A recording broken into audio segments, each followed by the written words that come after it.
Nanti ada wajah Bu Khofifa di sana, ada wajah Pak Jokowi di sana, ada wajah Bu Risma di sana, ada wajah Bu Mega di sana. Oke, Pak Sohim, bicara tentang masalah Pilkada serentak Jawa Timur, saya kira sudah sedikit banyak sudah cukup. Karena saya sering membaca tentang masalah ulasan Pak Sohim tentang masalah Pilkada Surabaya gitu ya. Sebetulnya peta politik di Surabaya itu gimana menurut Pak Sohim? Di Surabaya ini itu menjadi magnitud ya, karena kan dia ibu kota provinsi. Betul. Semestinya sebenarnya biasa saja, dia ini kan kelasnya kota kabupaten, tapi karena dia ada di ibu kota provinsi, lalu kemudian di sentrum politik nasional ini dia juga strategis, dia masuk Liga 1 pilkada, kelasnya akhirnya sama dengan Jakarta, sama dengan kota metropolitan yang lain. Jadi sorotan publik gitu ya. Dan jumlah pemilihnya lebih dari 2 juta. Tentu ini juga menjadi pertimbangan. Siapapun yang bisa menang di Surabaya pasti punya efek kebanggaan ya untuk kemenangan di daerah-daerah lain. Saya pikir itu yang membuat Surabaya kenapa kemudian menjadi sangat menarik gitu menjadi salah satu epicentrum politik nasional. Dan saya pikir hampir semua partai politik kontestan berkepentingan terhadap kemenangan di wilayah Surabaya itu untuk menjaga harkat dan martabat partainya. Pak Sohim, di Surabaya itu kalau sejarahnya kan memang basisnya PDIP. Selama ini itu PDIP yang sering menang untuk di daerah Surabaya, baik itu partai politik atau pilkada. Lah, saya belum mendengar sampai detik ini PDIP itu menurunkan rekom, meskipun secara partai politik PDIP sudah banyak mengeluarkan dan disiarkan secara langsung di berbagai tempat di Indonesia. Tapi untuk di Surabaya dan Sidoarjo kayaknya belum. Ini ada apa ini sebetulnya, Pak? Ya, kalau melihat proses seperti itu berarti ada sesuatu yang alot ada gitu sesuatu yang sengit, ada kepentingan yang bermain itu kompleks ya, gitu ya. Itu wajar ya. Dan jangan lupa PDIP tidak tergantung ke partai lain di Surabaya. Dengan bisa mengajukan sendiri tanpa koalisi. Itu juga yang membuat dia kemudian ya tidak ada masalah kalau dia last minute, karena dia tidak tergantung ke partai lain kan. Kecuali dia punya kursi di bawah 10, pasti seperti daerah lain dia akan memberi kesempatan untuk menjajaki komunikasi dengan koalisi partai lain. Tapi di Surabaya ini dia punya 15 kursi. Tanpa bergabung dengan partai lain pun dia bisa maju sendiri. Akhirnya kemudian dia mengambil last minute ya. Itu mungkin apakah strategi, apakah ada kealotan? Menurut saya kealotan bukan strategi ya. Bukan strategi politik yang dimainkan oleh PDIP. Kali ini PDIP akan mendapat lawan yang standing menurut saya, yang sebanding. Yang saya baca juga di sisi lain PDIP itu ada Pak Mahfud Arifin. Itu justru sekarang informasinya sudah mendapatkan rekom 8 partai. 8 partai. Berarti partai yang tersisa itu kan sangat sedikit. Tinggal PSI sama PDIP gitu ya. Kalau nanti PSI gabung dengan Pak Mahfud berarti PDIP sendirian gitu ya. Lah, Pak Mahfud Arifin ini kalau sejarahnya 5 tahun, sejarah politiknya 5 tahun terakhir ini kan kulturnya kan kultur PDIP, karena beliau itu pernah menjadi ketua tim pemenangan Pak Jokowi, kan Pak Jokowi kan PDIP. Lah, bukan kultur sih, itu namanya relasi kuasa. Oh, relasi kuasa. Terima kasih. Relasi kuasa gitu ya. Dia itu kan purnawirawan, jadi kan tidak pernah jadi kader. Oh, berarti tapi kalau punya relasi kuasa dengan kelompok-kelompok PDIP itu iya. Oh iya gitu. Oh iya. Berarti sama dong dengan yang pernah terjadi di Pilgub kemarin kayaknya ya. Ada wajah Pak Jokowi di kubu Bu Putin gitu ya. Ada wajah Bu Mega Oh, kebalik. Ada wajah Jokowi di Ibu Khofifah gitu ya. Iya. Ada wajah Bu Mega di Mbak Putih. Pak Putin dan Pak Saifullah Yusuf kan gitu. Iya. Ini kayaknya terulang di Surabaya. Malah lebih kompleks lagi ini. Surabaya ini. Iya. Oh iya. Nanti ada wajah Bu Khofifah di sana, ada wajah Pak Jokowi di sana, ada wajah Bu Risma di sana, ada wajah Bu Mega di sana. Itu kepentingan yang sudah kasat mata kita lihat. Dan semua berkepentingan.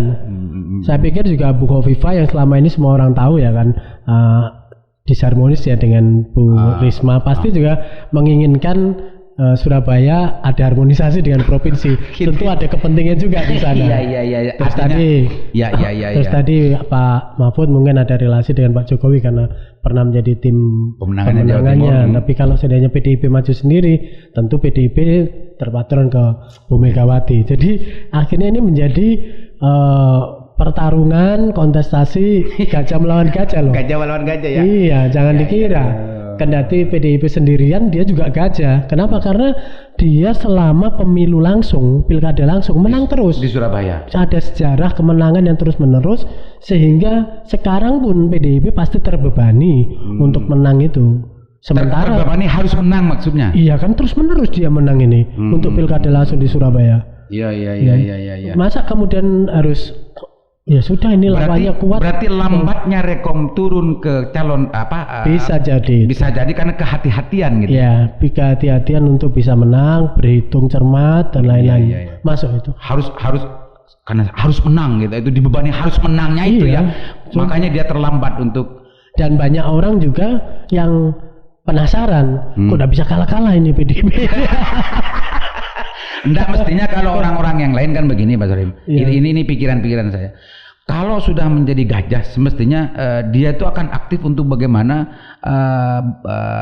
merangkul kucing-kucing yang lain agar memang tidak ada kekuatan lagi. Nah ini karena mungkin merasa terlalu besar gitu ya, sehingga tidak aktif untuk melakukan langkah-langkah koalisi dengan yang lain. Buktinya sekarang 8 partai sudah ke Pak Mahfud Arifin gitu. Gimana menurut jenengan Pak? Ya, untuk kekuatan partai itu sebenarnya kan sangat signifikan pengaruhnya untuk pencalonan. Tapi kalau untuk pemilihan langsung itu nanti kan bukan partai, tapi kan voters langsung.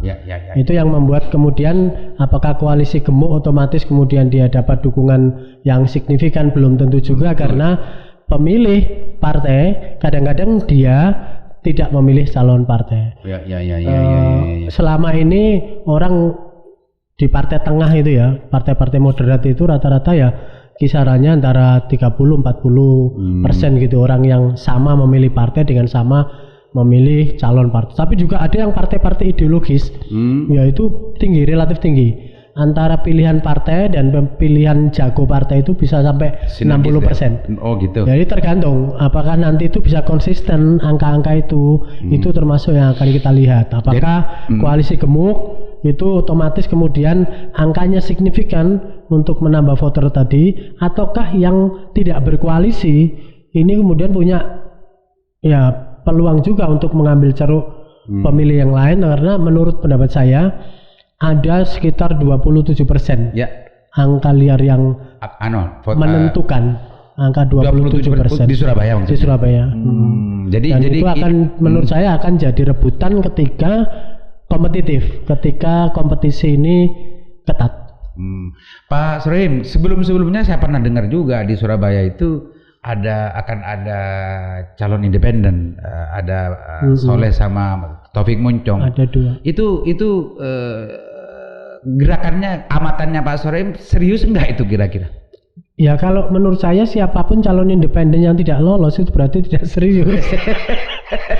Enggak, sekarang kan waktu untuk pendaftaran itu kan sudah melewati itu. Sudah lewat dan tidak ada yang lolos.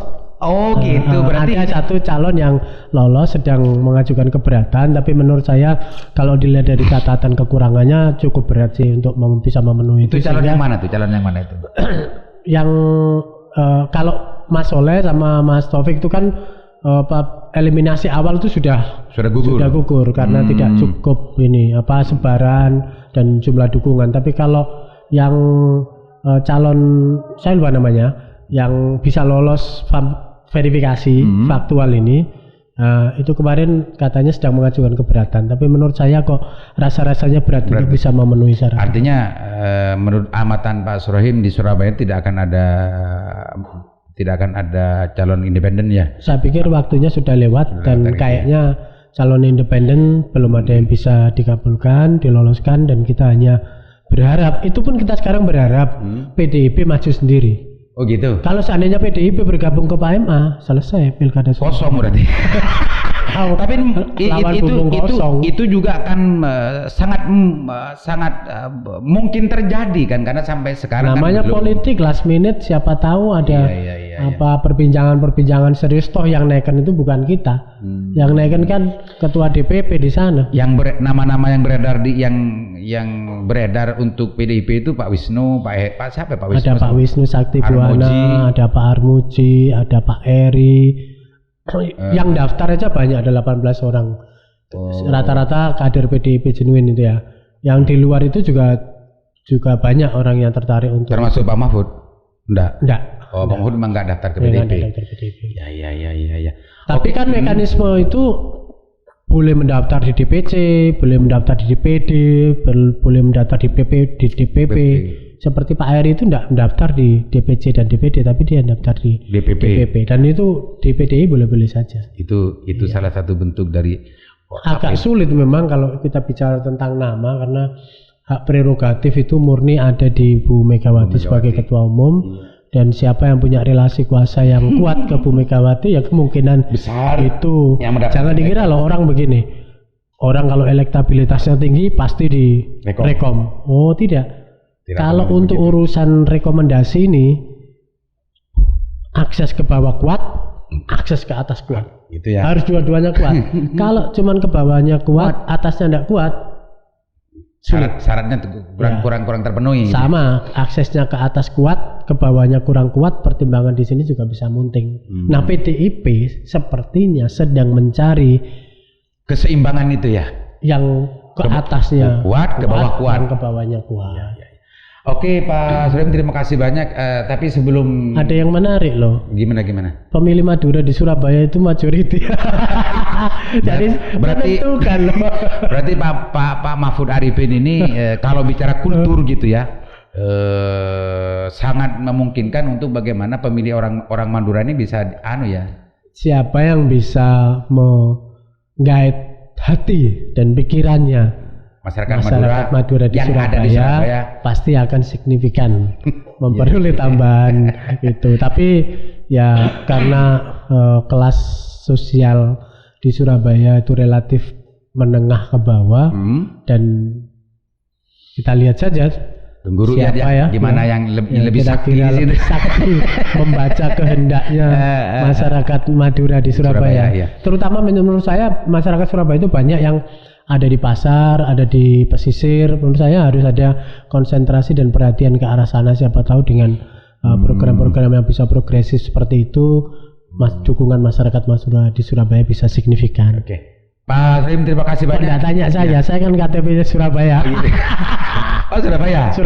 Oh ya, tapi kan nggak itu juga ketika mau memihak ke siapa, saya kan nggak perlu untuk tanya itu Pak Surahim. Jangan, pengamat itu dia harus tegak lurus. Bicara secara objektif, netral kan begitu. Siap. Oke. Tentang masalah Pilkada serentak dan Surabaya, barangkali ada yang mau disampaikan lebih tajam lagi sebagai closing statement dari Pak Surahim, silakan Pak. Ya, ini pemilu yang sulit, ini pemilu yang dalam situasi tidak normal. Ini pemilu yang butuh kerjasama, butuh dukungan, butuh penguatan semua pihak. Saya kira kita sebagai voters memang mau tidak mau harus membantu penyelenggara, ya, supaya kemudian pemilu yang dibiayai oleh negara yang mahal loh Mas. Sekarang itu tidak hanya membiayai teknis kepemiluan ya, tapi juga teknis untuk safety corona ini juga tambahannya juga cukup signifikan. Jangan kita sia-siakan uang negara yang demikian besar dialokasikan untuk pemilu ini, lalu kita kemudian tidak ada ikatan untuk membantu suksesnya pemilu kali ini. Oke, terima kasih, dan itu mudah-mudahan bermanfaat dan bisa dicermati dan tidak lanjuti oleh khususnya pada pengunjung di Desan-Dasan channel, dan bisa bermanfaat kepada semuanya, khususnya menjadi masukan pada penyelenggara negara, karena potensi-potensi bermainnya menurut beliaunya itu normal saja seperti itu, apalagi tidak normal gitu. Oke, dari saya assalamualaikum warahmatullahi wabarakatuh. Waalaikumsalam warahmatullahi wabarakatuh.